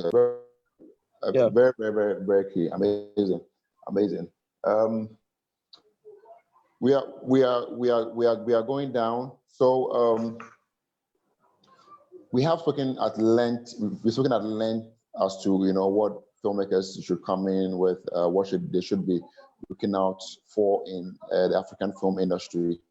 I just want to throw this question quickly around so that we can just look at this before we go to our very last tips. We have some 20 minutes to go. Now, there's a new phase and there's a new wave. We have Netflix in town. We have in Nigeria doing putting productions together with Nigeria and stuff. Ghana is hoping to tap from that opportunity and as well. So I just want to ask, the possibility of co-production amongst African filmmakers, to scale share, to cut down cost of productions and stuff. What is the place of co-productions and scale sharing when it comes to the African film, when it comes to African filmmakers, and how is that possible? Dromo, you want to hit me on this one? Is Dromo here? Okay, Dromo is not okay. So Okay, so can I start with this one? Yeah, sure, please do. Okay, all right, thank you very much. So I'm happy that you've asked. Sorry, my video is all over the place. I'm happy you've hit on this question because it's very, very important. You remember long ago we had, it was a thing, Ghana Nigeria collaboration. It was a thing, we exported Dumelu and Jackie Appiah to Nigeria, and then it was a beautiful collaboration. I don't know why it stopped. I don't know why, but for me, I think that with the current rise of Netflix in Africa, for example, and I mean, so they classify, I think, West Africa under Niger. So all of us are under Netflix Niger. So yeah, there's that. Collaborations are important. One of the things that I took away, one of the great takeaways from the film festival that we had last year in Accra, was the sort of the diversity of stories that we had, and so I realized that for myself, I'm a bit of a recluse. I don't like engaging people, and that's been one of my major problems. But during the Accra Indie Film Fest, I decided to sort of go outside my shell and engage other people. And I met two amazing filmmakers, Omo, one of them, and then Eze, the other. And so, speaking about collaborations, well, the Ghana-Niger collaboration from my side is well and good. We are seriously underway, putting stuff together to make things happen. The exciting thing is that when you get to pick the mind of another filmmaker, you realize that there's a depth there that you probably couldn't have reached given 1,000 years. And that's not to say that you are not good in what you do, but we are unique for that very reason. I was privileged to read a script from Omo a while back, and I was reading and I was thinking to myself, I never could have written anything like this, because where the person is going to come from, culturally, because of how they see things, is remarkably different from how I would see it. If we have to collaborate as Ghanaians, but we can tell bigger stories if we look beyond our shores. So for me, I think that if the people in the past did it and stopped it, we can also now start a revolution of sorts, where we say that, listen, I can tell this story on my own, but it would be bigger if it's an African story. So it's not even just about Ghana, Nigeria. It's about Ghana, South Africa, Nigeria, Kenya. Because if you begin to follow the short film industry or the short film world, the kind of directors you're going to see, your mind will be blown. And more importantly, you will be challenged. I never in a million years would have thought about shooting a short film. It doesn't make money. If it doesn't make money, I'm not interested. You know, unfortunately, that's the thing that's the kind of mindset you develop when you go into the corporate world. Like when you pick the camera costs money. So it must bring you instant money or an invoiced check that you know, okay, in a week or two, I'm going to pick up this check. But when I met these filmmakers, when I watched Wasted and I watched Almost Movie, I realized that, you know what, these are people who are working on other things, but they still get the time to develop this part of their craft. So you as a filmmaker, you can't be in a cocoon and think that YouTube is the only place you should go to and go and learn and go and watch these things. When you engage with other African filmmakers, you expand your mind and you challenge yourself, because you know, you envy the other person's story. Like, you know, hey, if I had shot this thing, let me shoot something like that. And it's a nice thing. Yeah, envy sometimes is a good thing. Yeah, it's not always bad. So yeah, Ghana, Nigeria, South Africa, Kenya, we all need to collaborate and tell really big stories. Big stories. Amazing. Guys, I Freeman, want to okay, yeah. One of the things I learned in film school was collaboration.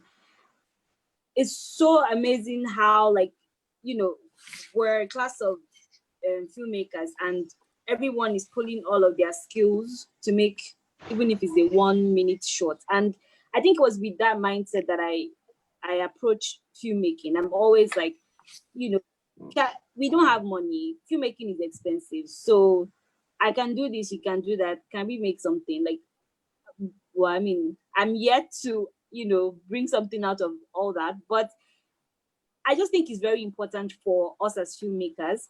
So, I mean, I'm Nigerian, but I schooled in Ghana, and I loved Ghana when I was there. It was a new environment for me, and everything about them was just different from Nigeria that I'm used to. So sometimes when I'm writing, I'm like, oh, I'm always like interested in, like, you know, bringing from here and bringing from there.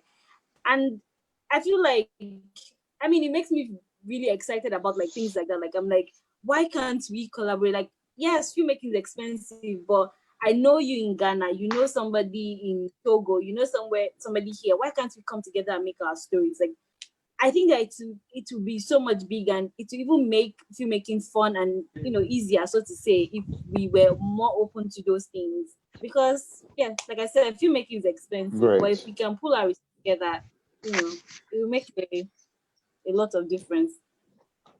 To add to amazing. Okay, Yeah. quick one. Yeah, but let's wrap up now. So if you just take a minute to just talk about, if you want to touch on the collaboration, and then you give me your last words for aspiring filmmakers, policymakers, and public stakeholders. Just wrap that in 2 minutes for me, everybody. So okay. Matilda, let's go. Okay. Kafui. To add to what my colleagues have said about collaboration, it's very, very important. Africa is in the spotlight now. The world is looking at us. They are hungry for African content. If we as African filmmakers can come together to create quality international standard content, African content for the market out there, trust me, they will buy it and they will come in for it. That's why Netflix is looking towards Africa now. You get a lot of Black Lives Matter stories going on around. Africa is in the spotlight. So let's take advantage of this opportunity and this window in this period. So aspiring filmmakers, especially, I will speak to the female aspiring filmmakers that you can do it. It's possible. You can be that DOP, you can be that director, you can be that executive producer or production manager. You can do it. Trust, understudy the process. Find people who are already doing it and understudy them, learn the process, how to go about it. You can't just jump and expect to make it happen. And whilst you're trying to make it out there, find other ways and means of surviving and funding yourself through the process. And if your name becomes bankable, like Eze said, you would hit it. Thanks.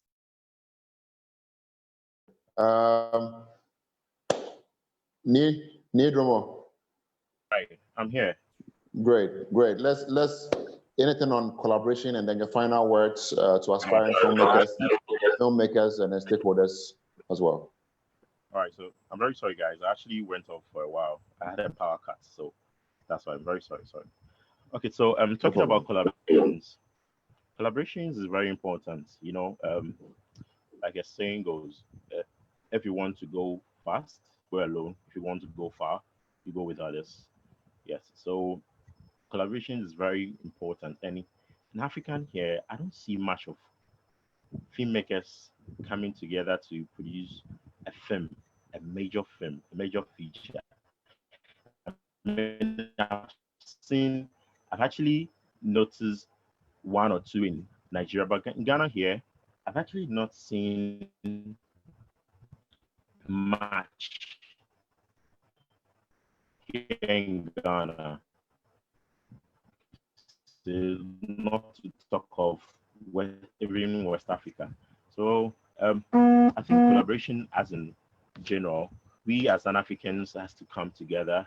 Stories. We don't always tell our stories. Like we don't always, if you should know, real black stories. People to talk about the story, but we can produce it as well. We can shoot the same film when we come together to produce it. I mean, I realize Netflix is trying to do something collaborating with so from other countries like Zimbabwe, Kenya, South Africa, Nigeria, yeah, and other countries as well. So I think important in Africa. And to advise to aspiring filmmakers, I want to tell you that make your own industry, make your film, shoot your film, like create your own content. As a cinematographer, take the camera, go out, shoot something. Shoot something for yourself. Shoot something for people to watch. Do not take no for an answer. And I mean, feedbacks, to accept feedbacks. There are more feedbacks to get at you, but it will attack you. But Charlie, don't worry. Just stick on what you want to do, and just do better and do more. Yeah. Amazing. If your dream includes you, if your dream includes only you, it's small. If it includes others, it's very big and wide. So amazing. That's it. that's quite deep.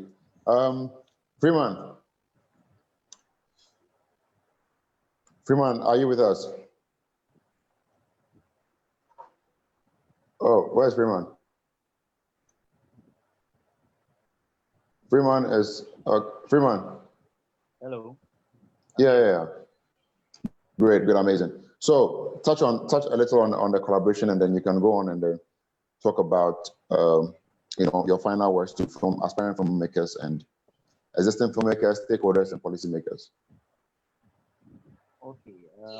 Collaboration. I've not really seen enough in Ghana from here. I've not seen enough of it. I don't even think it's happening in Ghana. Okay? But it's something that I think we should give attention to. Two heads are better than one. We all know that. If we see a lot of these Hollywood or Bollywood productions, and you see a number of companies coming together, 3, 4, 5, 6 companies coming together. You watch the film and you realize it's wow. There are a lot of work has gone into it, because it isn't one man's idea. You understand? When the ideas are they say a lot of fish doesn't spoil it. Yeah. So when it's a lot of ideas coming together, a lot of good heads, let me put it, when a lot of good heads are coming together to do one thing, you are able to break through, you are able to make something beautiful, something unique, something that people would love. Because if, let's say, I'm a Ghanaian, if I am telling a story, I have a script, and I want to make the film for Africa, and I have someone from Nigeria, and I let a person read through my script, and I have someone also from, I mean, a screenwriter from Nigeria, from Uganda, from South Africa. They all read the script, and then we all come together, and we try to digest the script, or we try to break down the script, and because we are making a film for Africa, if all of us come together and we get a South African idea, the Nigerian idea, the Ghanaian idea, the Ugandan idea, realize that we are making something which could be for everybody. You understand? The South African will watch it and can relate to it. The Ghanaian will watch it and can relate to it. So collaboration is one way to break through our industry. It is one of the ways to make sure we are able to bring out something unique and spectacular. And my little advice to the upcoming ones, the aspiring ones, is develop an attractive personality. When I say that, I don't mean your looks. I don't mean your looks. I mean, as a filmmaker, you should purpose to be the kind of leader that everyone wants to follow. I mean, talking about those you are working with, your crew members, your actors, you should be the kind of leader that everyone wants to follow. You should be the kind of leader that is passionate, that is committed, that is driven, that listens. Most importantly, you should listen to your followers, those who are working under you or those who are working with you. I think that is my little advice to the upcoming and aspiring. Amazing. We want to do Daniel, then we take Matilda, then Justice. So, Daniel. I hope you can hear me clearly now. Yeah, it's good. It's good. Okay. The problem with collaboration in Africa is that we all want to have the lion's share. We all want to have it to ourselves. We all want to, have your name. Sometimes you watch a short film, and it's weird when you see director, producer, writer, this person, that person. Yeah, you could do that. You could be all that, but sometimes when you want to make come on, something, because you just want to keep all the credit, it's hard for you to let go. But I've made films where I like, for me, I have a strong background in scene design. And is it bad again? Yeah, it's okay now. It's okay. Bad? It's okay now. Can you hear me? Yeah, it's okay now. Yeah. It's okay now. Hello. Yeah, it's okay now. So now, can you hear me? Yeah, it's okay now. Is it?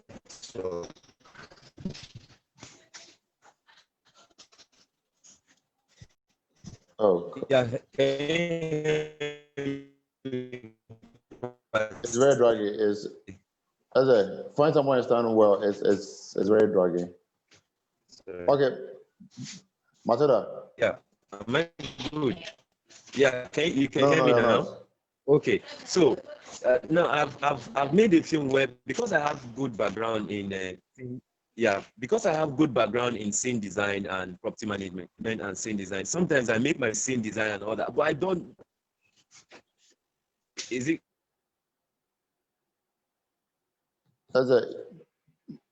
Your voice is quite delayed. Can you hear me now? Yeah, it's good. It's good. Okay.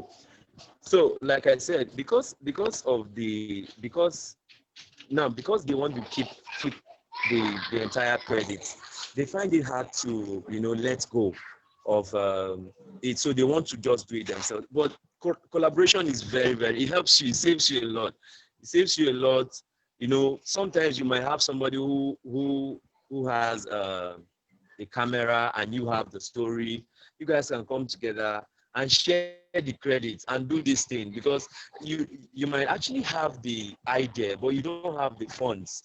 Now you have to, when you collaborate, you're able to achieve your dreams until you're able to stand alone.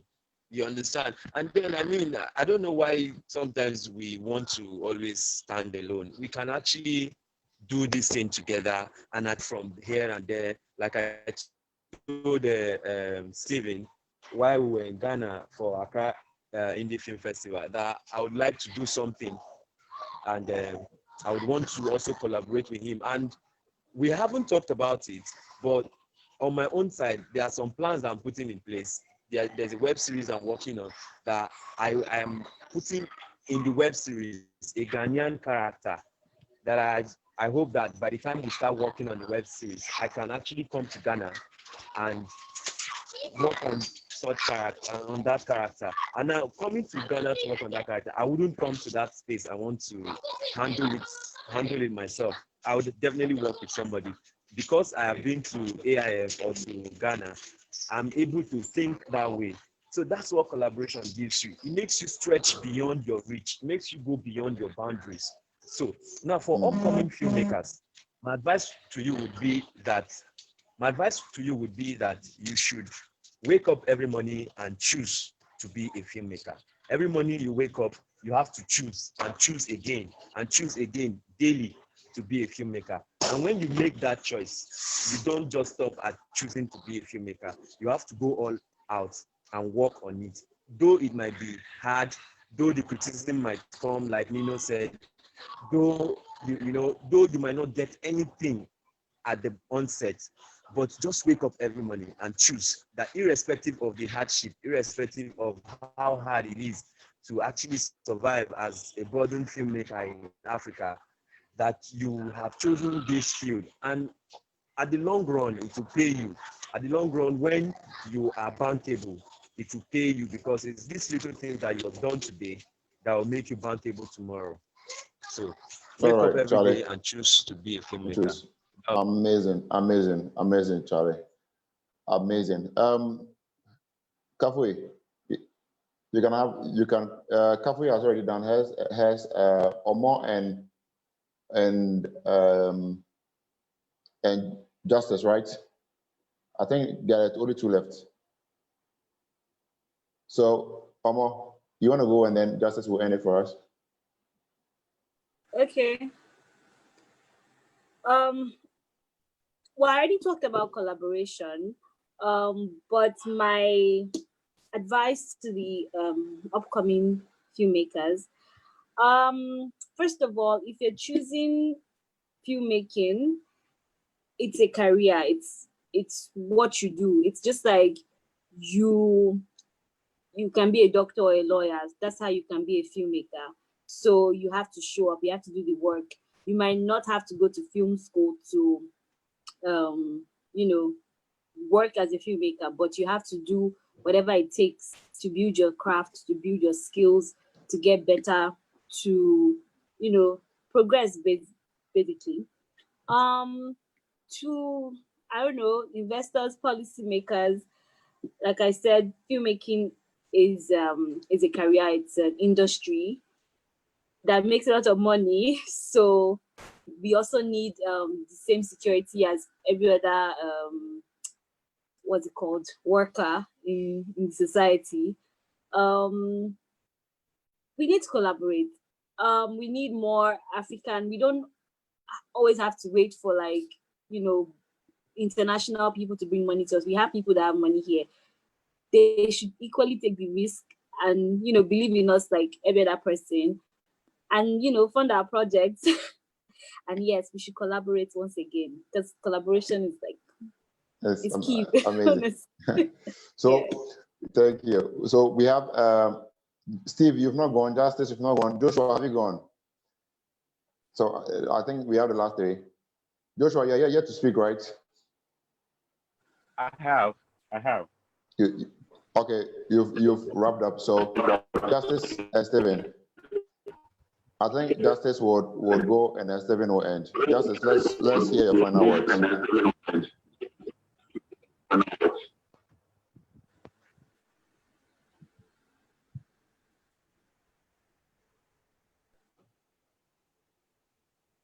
Hello, Justice.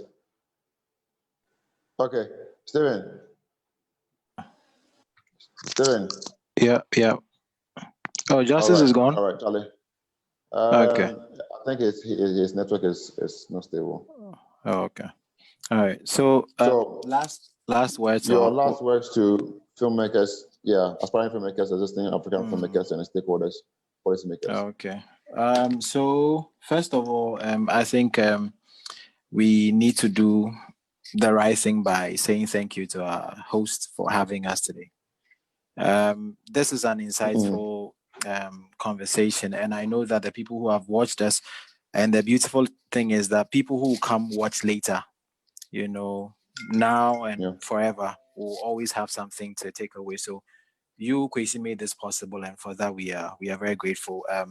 Please do more of these things so that people, because growing up, the only filmmakers we watched and heard from were the Hollywood types. So I think that it's nice that we also get to speak in a language that our people understand and they can relate to. It's one thing watching Nolan talk about how he shot the thing real, no CGI, because he has a couple 100 million to spare. But when you're like me or Omo or Joshua or Matilda or the other filmmakers, and you have just the money in your bank account, which is not much to begin with, you make films that people can relate to, not just in terms of the story you're telling, but in terms of how you achieve the production. And so platforms like this are necessary. So for those who want to enter into the industry, I think the first thing they have to do is to look at the people who were on this panel, follow each one of them and start sending them messages. That's the first one. I mean, it stands to reason if you're seeing filmmakers gathered together to reach out to them. I have had people reach out to me and say that, oh, I want to be on your set. I want to come learn one or two things. And unlike the old guard who are very, very protective of the knowledge that they've acquired, I believe that us younger people are more generous with our knowledge. I can speak for myself. I don't know about the others, but I believe we are all the same. We are more generous. We are more open to share the little that we know. So if you're watching us or listening to us or whatever medium you consume this content in, you can reach out to any of these people. I've spoken to all of them. Joshua is ready. Justice is ready. Omo is ready. Everybody's ready to share. We have on here amazing screenwriters. We have amazing directors. We have amazing photographers. We have amazing content providers. So please reach out to any of us with anything that you want, and we will do the best that we can. So that's the first step. Second step is to never stop learning. Never stop learning in whichever form that you consume your knowledge. Never stop learning. Learn different crafts.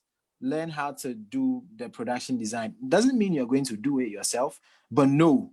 A director who steps on set and doesn't know the difference between frame rate and shutter speed has no business being on set, because that way people will do everything to undermine the work that you're doing. So it's important to have the knowledge in what you're doing. It doesn't matter that you haven't been on set before. I know that's always an excuse. Oh, nobody wants to invite me on set. Well, YouTube is a free set. You can go there and learn anything that you want to learn. And also shoot. Shoot. You don't need to have a cinema camera. You don't need to have a Red or a Blackmagic or a Panasonic, a Canon. You can use your phone, gather your cousins, your siblings, and shoot something. You get it. It's in the shooting that you begin to perfect the craft. And so if you're waiting for a utopia where somebody will call you up and say, oh, you're so talented, so come direct the next Netflix feature, it's not going to happen, unfortunately. However, you can get the acclaim from your mom and your dad and your siblings, and they will clap for you. You build systematically. When I show my first TV show, the pilots for my TV show Middleton High, shameless plug, but forgive me. When we shot it, I had just left the bank, and so I hadn't set my foot on any set, anywhere, not even in my dreams. I wasn't even stepping on sets in my dreams. But I had acquired knowledge to the extent that when I go on set and the camera guy was asking me, so what resolution are we shooting? And well, I had no practical knowledge, but I wowed them with the theory. You know, so you don't have to wait for a perfect moment to act. You know, if you want to be a director, today, start. Reach out to people, learn. How do you block a scene? How do you frame a shot? How do you do XYZ? How do you light? How do you do all these things you can learn and practice on your own? So I want to say is that if you're going to have one takeaway from watching us today, that should be shoot, shoot, shoot. If you're writing, write. Write whatever you want to write. Don't think, oh, this one is too this, is too that, is too this. Write. Give it to people to read. Get constructive feedback. Change it, amend it. If nobody is going to shoot your script for you, put it down. Write the next one. Keep on writing, because one day you're going to meet a director who says, you have anything I can read? And then you have like 2,000 scripts to show, you know, so you don't have any excuse. A camera shouldn't be an excuse. A laptop shouldn't be an excuse, because you can write with a pen and a paper. So really, what's your excuse? You know, just do it. Just do it. Just do it. Great. Amazing, bro. Amazing. Justice, right? Amazing. Justice, are you on? Hit me with. Yeah, I'm on. I'm here. Yeah. Amazing. Great. So you can touch on collaboration and then quickly give us your last words to existing filmmakers and stuff. I think we've said it all, but it starts from us. We need to take action. We've been talking about collaboration forever. Like when I meet a couple of filmmakers, like they always tell me about, oh, let's do something, let's collaborate, but no action is being taken. Like we need to take action. Dromo, I've seen Dromo's work. I've seen a couple of the other guys' works. Like I've not seen Steven that much. I've seen Kafui's work, but at least like there are things that we need to collaborate and do. We don't need to talk about it all the time. We need to take action. So from today, like I'm going to be on each and everyone's DMs and all that. Like we need to take action. Like there's no time to waste. We need to take action. Like we've said enough, so we need to take action. And to the aspiring filmmakers, never stop learning. Like the way Steven said, keep practicing. Filmmaking is all about practicing. Like the more you practice, the more like the better you get. So I think never stop, never give up. Keep doing it. That's all. Great. Guys, you guys have been amazing today. Let me just go quickly to Facebook and read some comments. Okay. Thank you all for watching. Eugene, Nettie, Nene, Ronnie, Nathaniel, Princess. Oh, amazing. Nanaya, Ido, Princess. Amazing. So M. Shaibu is saying something here. M. Shaibu is saying the thing is everyone and one who does not go full on never reaches the heights that they would if they went in with a cushion waiting to save them on a rainy day. That's a deep one. You can be madly successful, but if it's not all you got, then you are not really in it. I think he's talking about going all in as a filmmaker. Jeremy is saying, can we begin to consider capitalizing on our unique culture and strategically portray it in our films, or we should just focus on what will sell to the masses, since we are looking at the growth and establishment for a well-renowned and vibrant industry? I think for this question, when we're doing our session on acts and direction, we spoke a lot on it, and we emphasize the fact that it's very important that even though we are doing commercial films and stuff, we leave our culture symbolisms in the the clothes, the food, whatever it is that would show that this is a product coming from Africa, Ghana, Nigeria, whatsoever it is. It's very, very important that we do that. M. Sabu says, aside being on Netflix, It's considerably easy to get on Amazon. People are just not aware of it, as well as not as content creators, which are hungry for content from all over the world.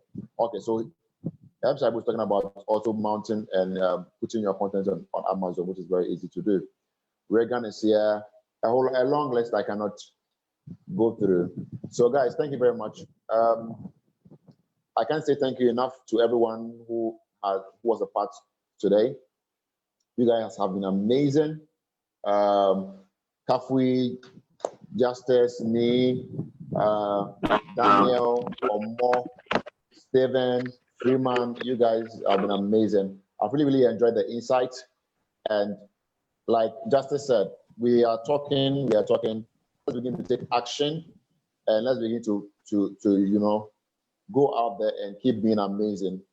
We are the future of this African cinema, and I do believe in all of you, and I know that one day we are going to really look back and be excited we had this conversation. Guys, without much ado, if there's not any contribution or final words, which I think everybody has said, I want to say have a good evening. Unless Daniel wants to say something. Guy, crazy. Yeah. Charlie, God bless you, man. Charlie, God bless you for bringing up this thing. I mean, the day you started, I was like, oh, Charlie, this is good. This is good. This is good, crazy. This is good. Yeah, I pray that, Charlie, you continue this then. Maybe next time. But I'm planning on something, like a session like this, but maybe it could be in the cinemas or something. Like maybe in the theater do it, bro. Let's do it. I want us all to, Charlie. Yeah, let's do it, man. Sharp. Thank you, bro. Thank you, bro. Thank you, Chrissy. Thanks for hosting this. Thank you, man. Steve, thank you. Justice, Charlie, God bless you. Matilda. Thank you, God bless Chrissy. you too. Daniel. Thank Nice you. to meet you all. Yeah, Steve. Daniel. I'm coming for you. I'm coming for you. All right. Hey, we'll talk wasted. I'm not wasted. Thank you. God bless you. Bye. Wasted. Bye. Bro. All right. Are you wasted? No, I'm not wasted. I'm not wasted.